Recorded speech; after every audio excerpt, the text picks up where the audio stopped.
Good evening, everyone. Good evening, good evening. Welcome to Rio Bravo Fine Art Gallery. I'm Carrie Jacker-Gusson, I'm your current Arts Council President, and it's an honor to have our guest artists here tonight. And I would now introduce their Executive Director, Amalia, and she'll introduce the artists. Welcome.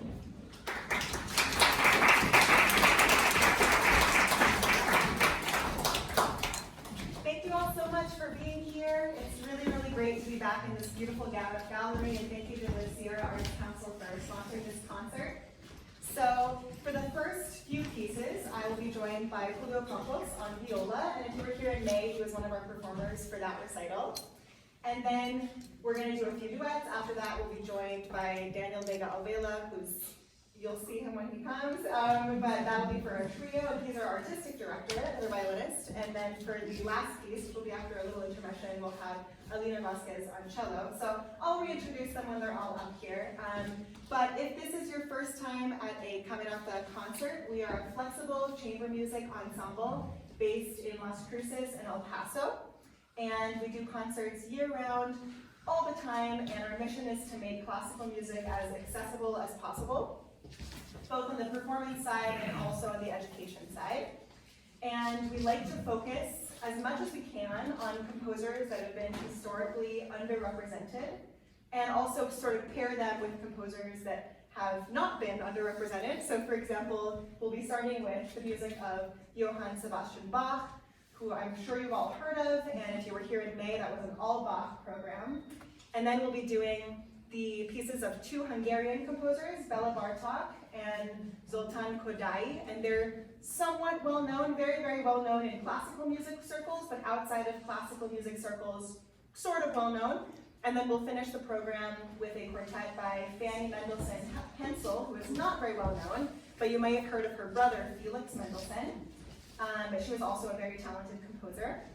So we like to mix and match the well-known artists and the not-so-well-known artists. So we're going to be starting with some duets that were originally written for keyboard, and these are instructional duets for keyboard players. Each one is in a different key signature, which every key feels very different on the piano and also on our instruments. And there's 15 in total, but we're just going to be doing 3 tonight.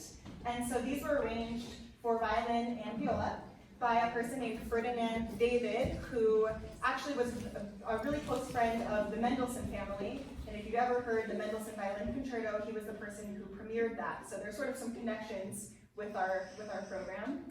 And yeah, unless you want to say anything, we'll get started. No, as Amalia said, these duets were for keyboard. For this performance, Amalia will be the right hand of the keyboard, and I'll be the left hand. So I hope you can see those interactions. And these pieces are very imitative in nature, which means we're going to be imitating each other. There's not really any dominant voice. It's very much shared between the two players.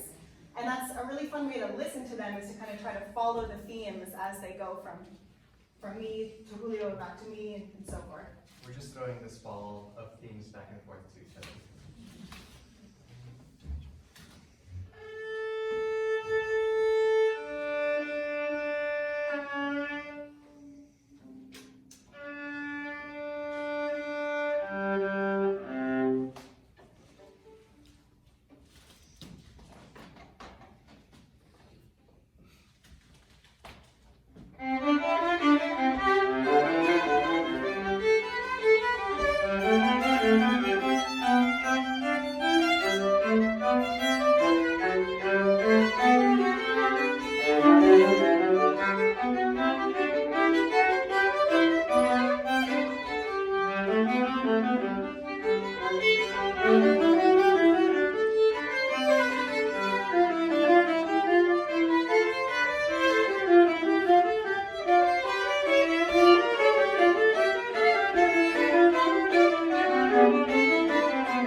not for violin and viola. There's not a lot of things written for this duet configuration. But these are a set of duos by Béla Bartók, a very famous Hungarian composer, and he was famous for several reasons. There's another theme in our program tonight of music educators and music education. So, the pieces we just wrote were written with pedagogical purposes for the keyboard, and then the pieces we're about to play were written for violin students. And so in this set, there's 44 duets. We're just going to do 4 of them, written for 2 violins. And another thing that Bartók was known for was he was very invested in preserving Hungarian folk music, and also folk music from other European countries as well. He was one of the first ethnomusicologists, and that's what it means to be an ethnomusicologist. So in these pieces, you're going to be hearing some harmonies that you might not be familiar with. Sometimes it sounds a little bit dissonant. I like to say that it's a little bit spicy. And just, it's also kind of an introduction to the next piece, which is also Hungarian and a little bit spicy. So it's, for all of us to sort of open up our ears and try to imagine yourself in Hungary in the countryside.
Kodály.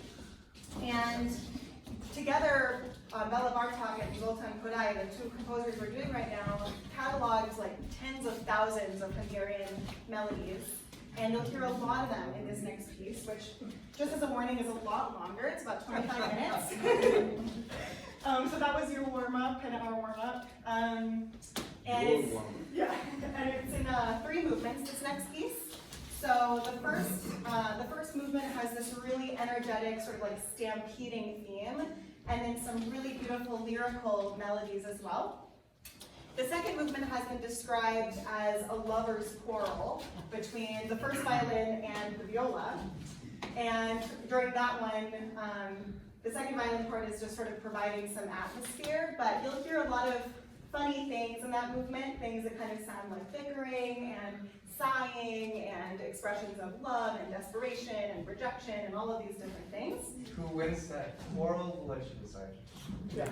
I'm not the background. I'm the fly on the wall. Buzzing And around. I win the battle. You would. All right. And then the last movement, which is the longest movement, it's just Hungarian theme after Hungarian theme, a lot of dances, a lot of syncopations, which is when you feel the rhythm sort of off of the beat, so it kind of feels a little bit like lopsided, but in a good way. You'll see what I mean. Yeah. All right. Well, let's get started. Unless you want to add anything.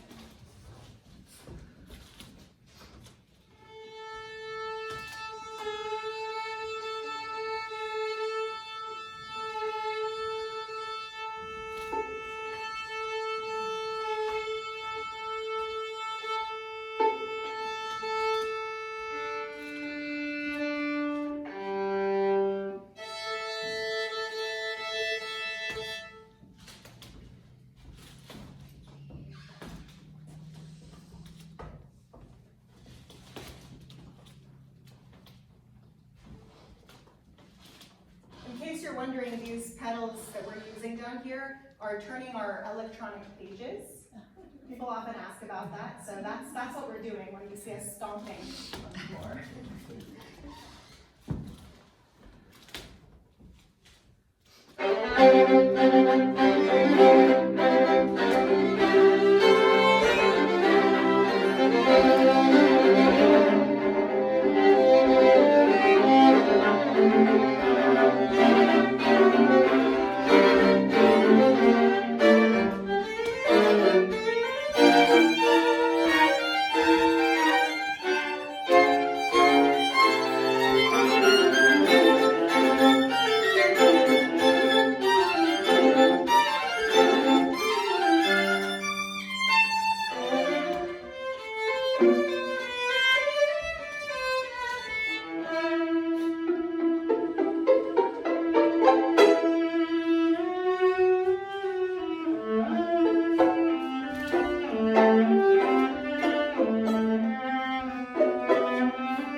take you back a few decades. And we're going to play a piece that does not get played very often, despite the fact that it's a great piece. As Amalia was saying earlier, it is by Fanny Hensel, who was born Fanny Mendelssohn, and she was Felix Mendelssohn's older sister, and she too was into composition. I teach a music appreciation class, and we're supposed to teach our kids, you also teach a music appreciation, we're supposed to teach students that have no comprehension of classical music, music from the Middle Ages up to the 20th century in one semester. You can imagine. So one of the things I tell my students is we really have come a long way. There are a lot more women in the business of composition today. You know, if you go back 30 years ago, Vienna Philharmonic still had the policy that there were only men to be part of the orchestra. They changed that policy somewhat recently, so a lot of things have changed. But when Fanny Mendelssohn wanted to be a composer back in the late 19th century, there wasn't really that much of a room for a woman to be a composer, to be a professional musician. And so her father, a rich merchant, decided that she would do better if she married another well-to-do person. So he married her, and there ended her career as a composer, which is really terrible because she was just as talented as Felix Mendelssohn, but of course, you know, being a man, he got all of the opportunities. And fortunately for us, she left a couple of really wonderful pieces, one of which is this string quartet, the only string quartet that she wrote. And it's just a really fantastic 4-movement piece. It's written in the traditional quartet style. And if you are familiar with Mendelssohn's string quartets, which are wonderful, you can see that they share this language in common. So there are a lot of things that you will hear that if you're familiar with Felix Mendelssohn's work, it will sound very, very familiar and yet very, very different and very unique.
Thank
you.